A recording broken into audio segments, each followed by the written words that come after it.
Hey, how's it going, everybody? Good evening and welcome back to another installment of RadioActive Podcast. We are actually going to be talking about Lilith Czar's latest musical creation. It is called Popsicle. You want to kick us off, or you want me to kick us off? Yeah, I feel like I've done way too much talking already. You've barely talked already, dude. This is normal. So, me personally, as a musician, I'm going to start off with the instrumental part of it because that's always where my ear goes to. So, first things first is that guitar riff that comes in right out the gate. You know? It's really chuggy, and then you got those bends in between the little muted chugs. That's really cool. And I like how the song goes from, it starts off heavy and then it kind of drops. It gets soft and then it picks back up. It's really interesting because in most rock metal songs, normally it kind of starts with a heavier intro, then dips in the verse, and then that's your chorus, hits, right? Like that is where that heavy part is. So it's kind of reversed. And when I first heard that, it threw me a little bit. I'm like, yo, that's like really different. But it's grown on me and I quite like it. And I like the way the song is structured.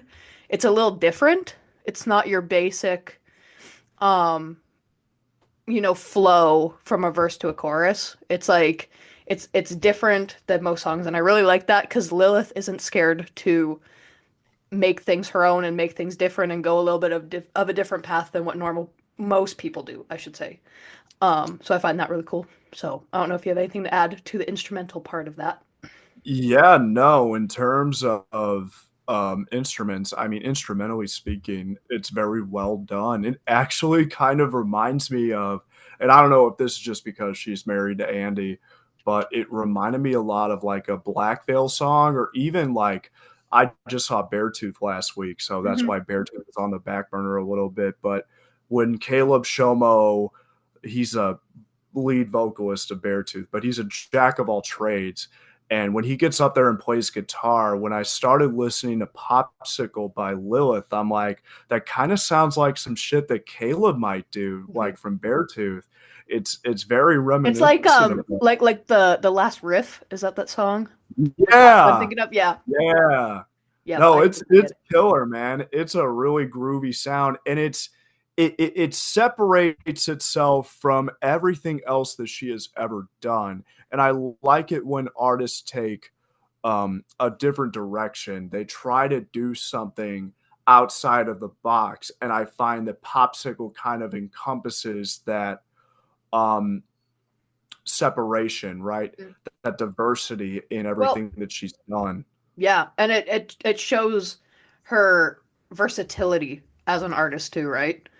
Because you look back at like Created from Filth and Dust, she came out with a heavy hitter for Feed My Chaos, right? Yeah. But then you also have uh God, what's the last song on that? Diamonds to Um, Dust.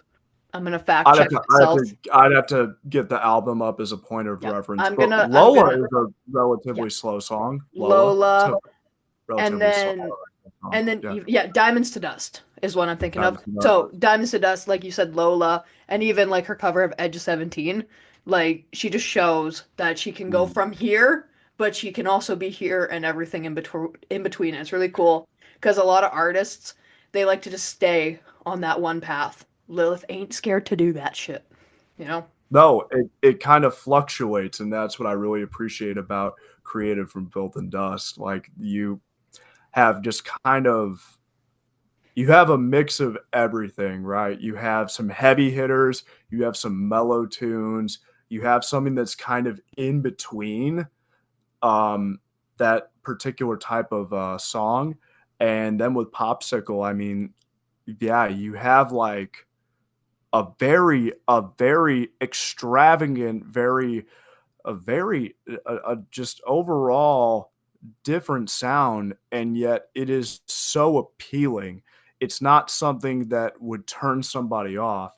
Like, I think some people get all butthurt whenever an artist will change up their sound to make it sound different, or maybe the artist wants to stay true to them. And I feel like in this case, Lilith is staying true to her. She's trying to bring something new to the table, and she doesn't give a fuck what other people think. And I have a lot of respect for her in that regard. I commend her because it's so. And I'm not an artist. I have no idea, but I can very well imagine that it's scary when you put something together and you're like, okay, this is something I worked really hard at. I put my heart and my soul into this. And I hope that my fans, my supporters, I hope they like it. Hmm. Um, and I imagine there's a lot of heat and anxiety with that. And I think that she really just, I mean, hit the nail on the head. I mean, it's just a great song.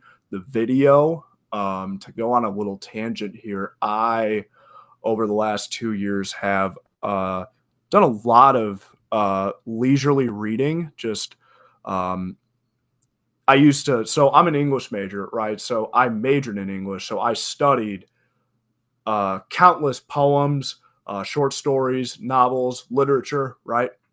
I studied these things and I would prepare reports on them, right?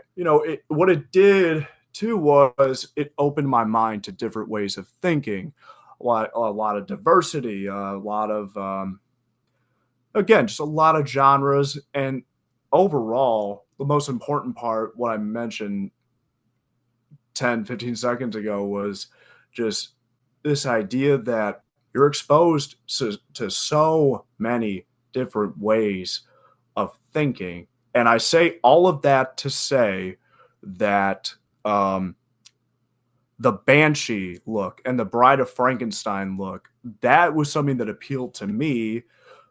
The Banshee look is a little morbid, a little grotesque, right? You have the black plasma coming from her mouth, kind of a hideous face. Um, and then you have the Bride of Frankenstein, beautiful yet deadly. I actually just read Mary Shelley's Frankenstein, Bram Stoker's Dracula, The Strange Case of Dr. Jekyll and Mr. Hyde, and I just finished The Picture of Dorian Gray. So I'm really circling back to all these classic books, right? All these books that have withstood the test of time, and they talk of monsters and gruesome gore, just disgusting deformity, right? And they talk about love and passion. And I feel like all the qualities within these books that I just mentioned, a lot of them are encompassed in Popsicle too, because you have this idea of someone who is betrayed. At least that's what I get from the lyrics. I get the sense that someone in her life betrayed her in some way, shape, or form. They betrayed her. And in their eyes, I suppose, or no, you know what? I think in her eyes, I think the Banshee, the Bride of Frankenstein look is how she perceives herself in this instance. And again, take this how you will. This is merely an interpretation. Again, this is just kind of my 2 cents. I think um, the Banshee look is like, hey, is this what you want? Is Hmm. this what you want? Because if you want this, I can be this, right? But love the video, love the song, love the instruments, everything. Just Hmm. excellent, excellent. I did so much talking there. I went off on a That's whole tangent. I'm that's so okay. sorry. I'm no, it's all good. This is what we're doing. We're analyzing. But I'm just gonna back up just a little bit from where you started talking about how some artists are scared to take that different creative path because they're scared what their fans might think or what um other people might think about it. Because a lot of people are scared to do that and they're not really staying true to themselves. That's where I got a lot of respect for Lilith because she ain't scared to do that. she's gonna say, "This is me. This is what I'm doing. Take it or leave it." And I have a lot of respect for her. Lilith shows what it means to be a strong, independent woman. And for this song, for me, like I interpret got it. The I take it as like because I know when she was Juliet Sims and when she was first starting out, I think she had gained a lot of like going into music, producers and people, record labels, they really certain people try to manipulate you to be something you're not and try to create you mold you into someone that you're going to be this next pop star, but we don't care what you want to do. You're going to do what we want you to do, right? So I think that she probably faced a little bit of that when she was starting, and I think that is an actual fact. Someone correct me if I'm wrong. I don't know too much about her career when she was first starting out, but I think, like you were mentioning, the Bride of Frankenstein and stuff. I think that's also, like, is this what you want? Like, you're this is what you're turning me into, kind of like you're a monster kind of thing, right? So I do kind of get where you're coming from with that. Um, and I think, Ooh, or perhaps in her mind, when she is not staying true to yeah, herself and what she wants to do, when she looks in a mirror, she sees something that she's not. She yeah, sees a face that she doesn't recognize yeah, anymore. an Um, imposter. an imposter. Perhaps that could be it, but Yeah. again, it's merely an interpretation. Mhm. That's what we're doing. We're Well, interpreting. and I know we kind of touched on the lyrics a bit, but I think the lyrics really tell a story off of truth. And if you watch the full video that she had released of Popsicle, the portrait one where she's the Bride of Frankenstein, Yeah. like throughout the whole video, there's so much emotion in that. It goes from angry to like the very end. She actually starts like crying, like there's actual tears, and I feel like that is real emotion because the song is based off real events. And that's when you get a real good song is when it's coming from actual experience, right? Like I 100% do not believe that this is based off of a false story.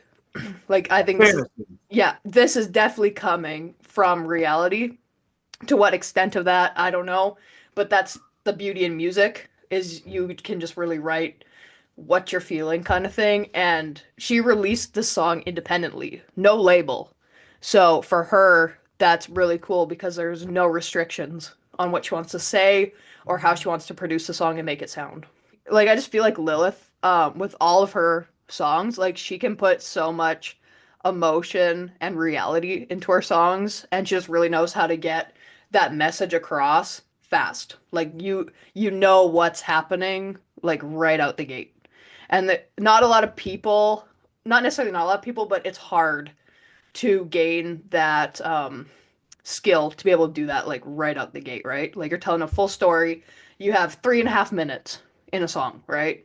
Generally speaking. Well, that depends.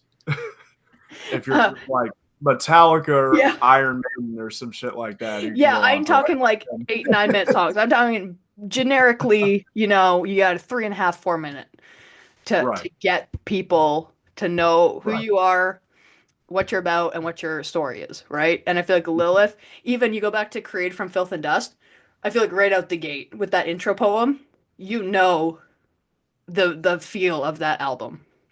And it really sets the tone. So I'm excited to see what she has coming up after this release. I think it's going to be something really good for her. And I think a lot of people will vibe with it. So I feel like she she's like one of the top female musicians in the scene right now. I feel like Yeah. there's more and more now, but I feel like she is still for me like at the top right there. She Um hasn't released any new content in a few years, but as far as I'm concerned, yeah, I mean, Created from Filth and Dust is just fucking incredible. I mean, you have that intro poem, and then you have that heavy hitter right at the beginning, and that sets the, like you said, it sets the atmosphere for what the album's going to be like. And I mean, she's been on tour since then, obviously, but I mean, it's a phenomenal sound. Um, and yeah, as far as I'm concerned, she's still up there. I mean, Mm-hmm. Ash Costello from New Year's Day, Marina Brink from In This Moment, Well, you even Amy have Lee. yeah, you even have like Lizzie Hale from Hailstorm, Yeah. the singer for Spirit Box, what's her name? Courtney, I can't remember her last name. Poppy. Poppy's in there too. Poppy is in there. Yeah, like there's so many great Um, ones. But Ginger. Ginger's another one. right, yeah. Like there's so many great female artists in the scene now, but for me, Mm, Lilith is at the top of that for me. And when I yeah. started playing and getting into music and when doing it professionally, like Lilith was probably the first female musician that I kind of started listening to, and obviously because of Andy from Black Veil Brides, I think a lot of people found Lilith that way.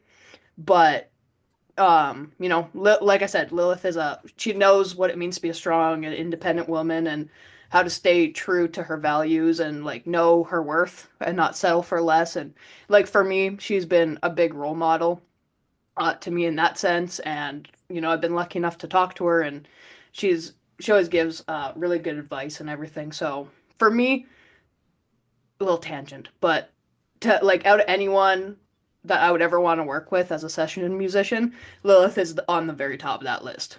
Because I feel like just the message she sends across and everything, and her music just is banger after banger.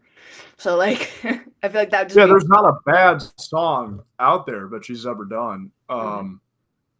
I mean, she did that collaboration with Lee Jennings from the Yeah, Funeral Portrait, Hers first for from Two.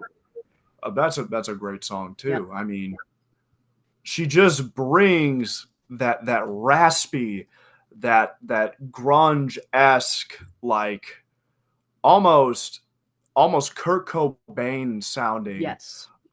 voice to the scene, and it's something that is unmatched to a certain extent. I mean, Mhm.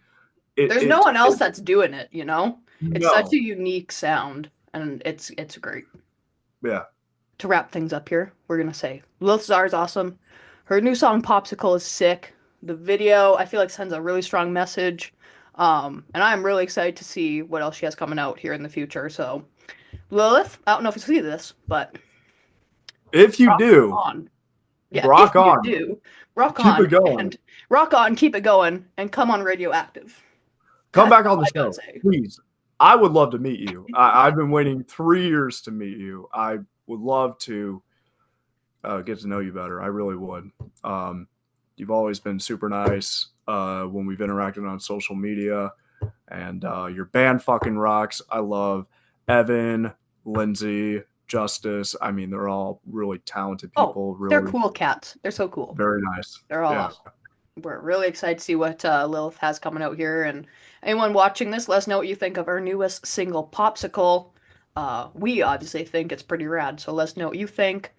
Yeah, we got a sixth season of Radioactive coming your way. If you haven't yet, go watch our interview with Miles Dimitri Baker from Ice Nine Kills. He was a really cool dude to talk to. Highly recommend checking that out. And we got an interview coming up with Tristan Blaze from Dark Divine. Ian got some in-person content with Robbie and Corey from Dark Divine. They'll be coming out. And we have a Dark Divine giveaway coming up soon, too. So keep your eyes peeled for that. Really quick. Um, amidst everything she just said, I also want to point out really quick. I want to give a big shout out to my good friend, Mr. Corey Harper of Bleed Black, kind of an up and coming St. Louis metalcore band. I was supposed to be at the show tonight, but it was my mother's birthday, so I kind of had to, do that instead. Corey, thank you so much for taking time out of your day to come meet with me. But yeah, like she said, there's a lot of cool shit coming out this season, guys. Please stick around.